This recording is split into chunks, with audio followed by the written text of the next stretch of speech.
Just one more premise before starting. Those who follow us know that as a company, because we believe strongly in this topic and see that it is really widespread and important, today more than half of the support we provide to our clients concerns restitution with Scan to BIM.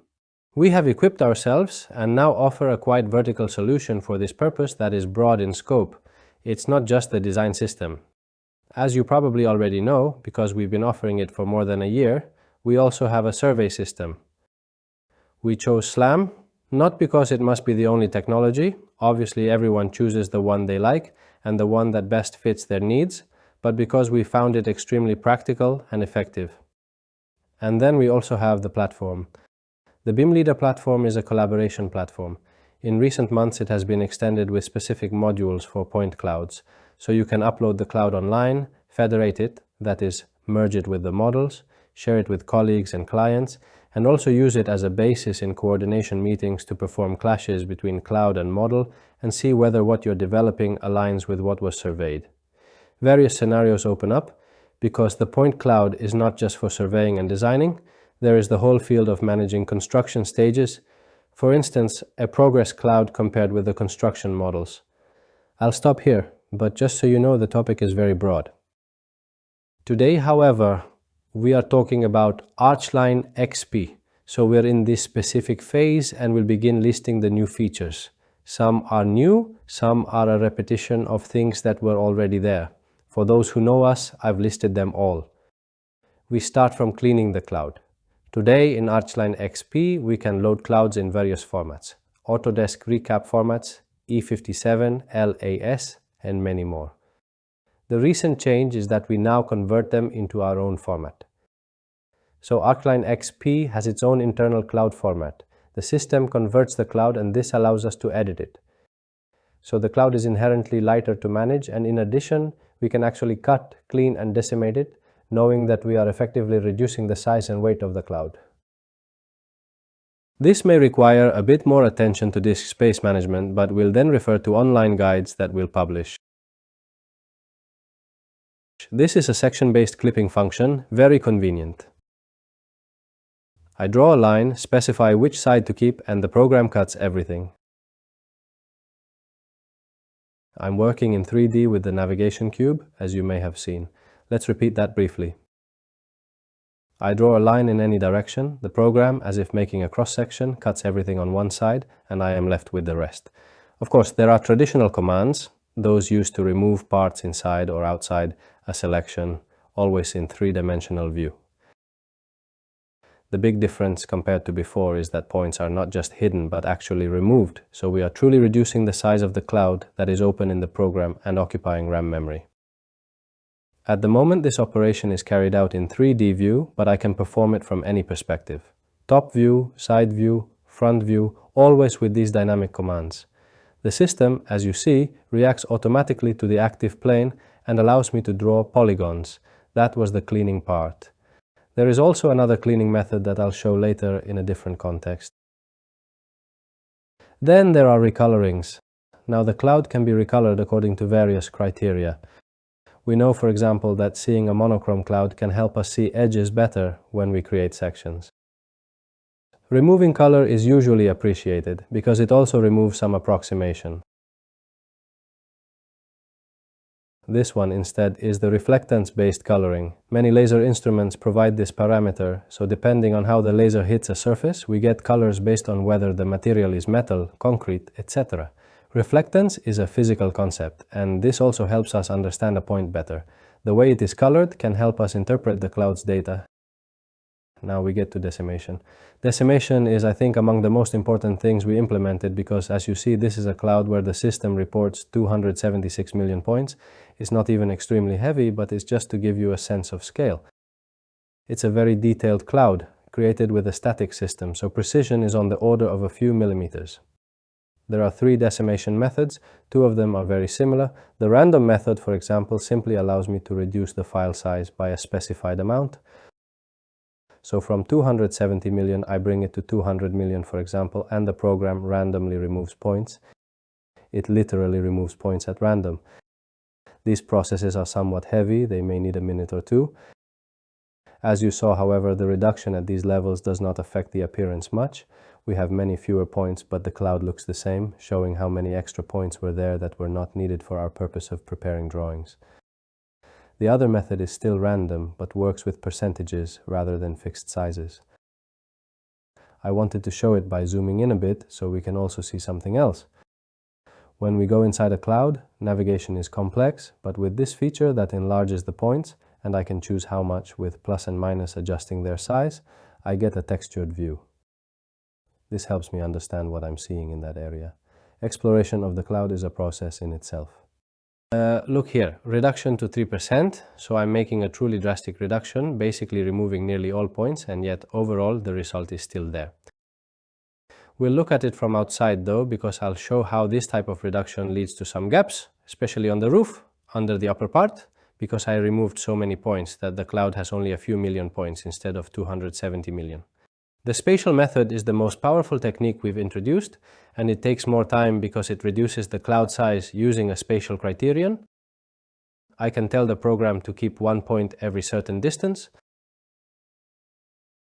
So for instance, I say, give me 1 point every 2 centimeters because that's the accuracy I need. And it performs a spatial operation. It takes all nearby points and reduces them according to that rule instead of randomly. So it guarantees uniformity in decimation. You can see it immediately because this reduction looks much more regular.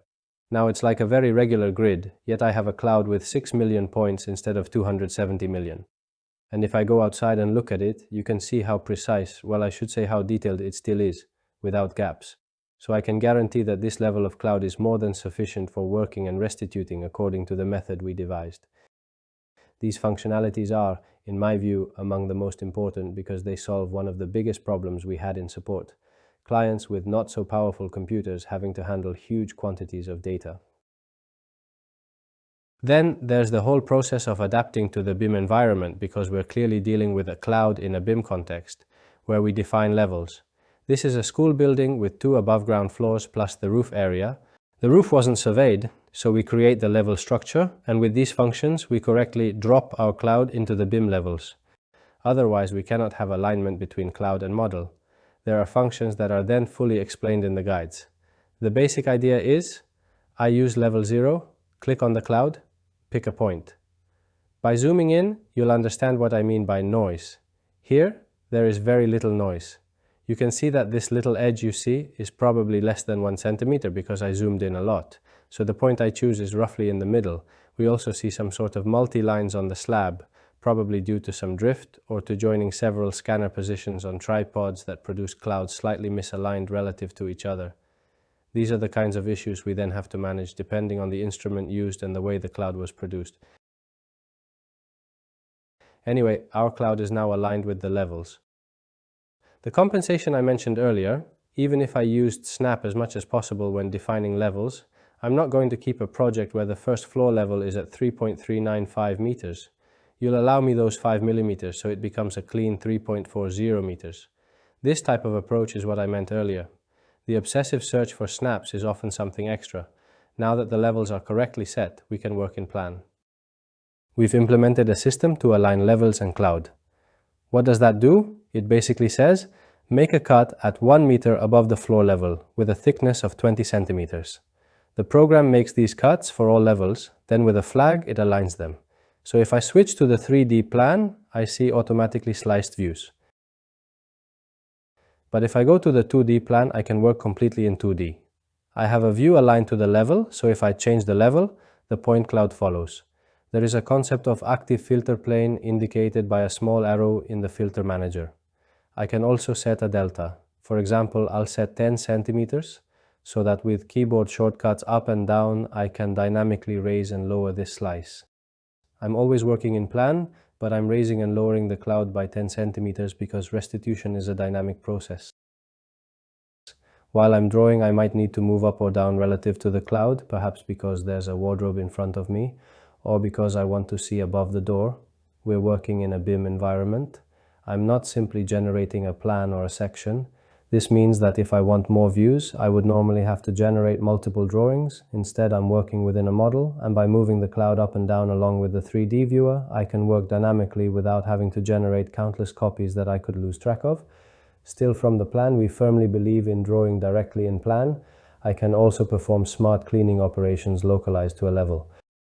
Earlier I showed you how to clean the cloud from outside, removing noise scanned beyond the building. But inside the building, what do I need at this stage? I don't need to see all furniture, which are just extra points that get in the way. I'm interested in the architectural part. So I make a plan selection box, clean the cloud in plan, localized by level. I can also specify a vertical thickness around the level. So I've cleaned it. Now, to show what we achieved with just 2 clicks in plan, I'll return to 3D, create a temporary section, I'm just cutting to see inside, and move the section plane forward and backward.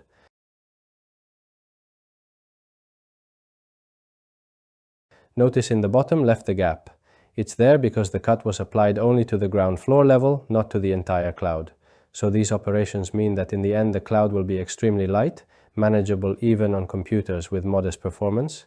And above all, it will be a drawing that is humanly manageable, without compromises. We've thus talked about operations that are almost all preliminary to restitution. Now let's see how to start restituting. So walls. Some commands you already know, so we'll start with a quick overview. Wall in 2D view. I don't look for a snap at the corner, I draw a box and tell the program, you do it.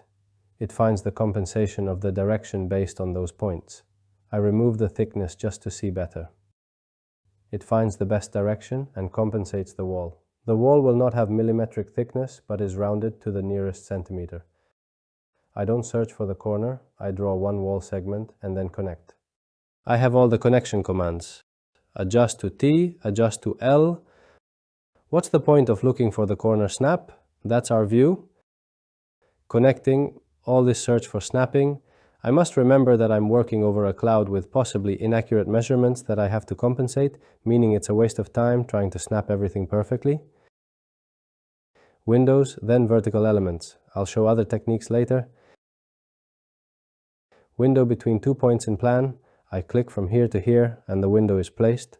Here I did use snap a bit, anchoring the window to the cloud, but you see how I also use the 3D view because in this case it's a vertical element and I use the 3D view to adjust its dimensions according to what I read in the cloud.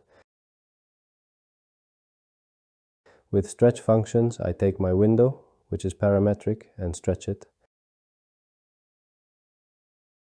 I found it interesting as a strategy to use the window frame as a reference because that makes the distinction clearer between where there are points and where there are none. So, as you see, we've recovered at least approximate window dimensions. We also have the possibility to make a more visual comparison with this option to texture the points a bit. Then we return to plan. It's a continuous interplay between 2D and 3D. You see that here we're talking more than millimeter differences. I'll write just 1 millimeter for completeness. For example, I might measure 1668 millimeters, but it will likely become 1665 millimeters, so we don't go to extremes. Millimeters get rounded. Thus I have my BIM object well placed and sized. Then if I know this window is standard, and all the windows in the school are identical, once I create one, I create a style from it, and place that style wherever needed, without remodeling every window. So the process is broken into object types, but that concerns BIM modeling in general, not just the cloud. If the door is interior, so I'm not seeing the cloud from outside, we open the topic of sections. Sections also have their own workflow. If we now place an interior door from here to here and want to work in a frontal view as I did earlier, I clearly wouldn't see inside if I just use 3D view, so I'd see a rather messy view. So I create a section. The program has a tool for sections. I set a few options. It's important to flag that the cloud should be represented in section, because by default it is. I draw the section line where I want to work. So the section is not yet a final drawing. It's a working area in which I help myself to model, and I do so with a view that's already 3D based. As I said, plans are aligned to levels. That's more rigid. Sections are more dynamic, because everyone draws sections where they need them, so we manually force slicing of the cloud along the section line. We do this with a filter type that's driven by the section line. So I click the section line, give a name, and set a depth. Here it says 2 meters. that means the filter from that line will be 2 meters deep, showing 2 meters ahead. Personally, I like having the 3D view active as well because it gives me an idea of what I'm seeing. You see the section filter at the bottom right. At the same time, in the section view, I now work and do exactly what I previously did, but in section. So the working logic is about the same, and we've introduced the concept of working in section.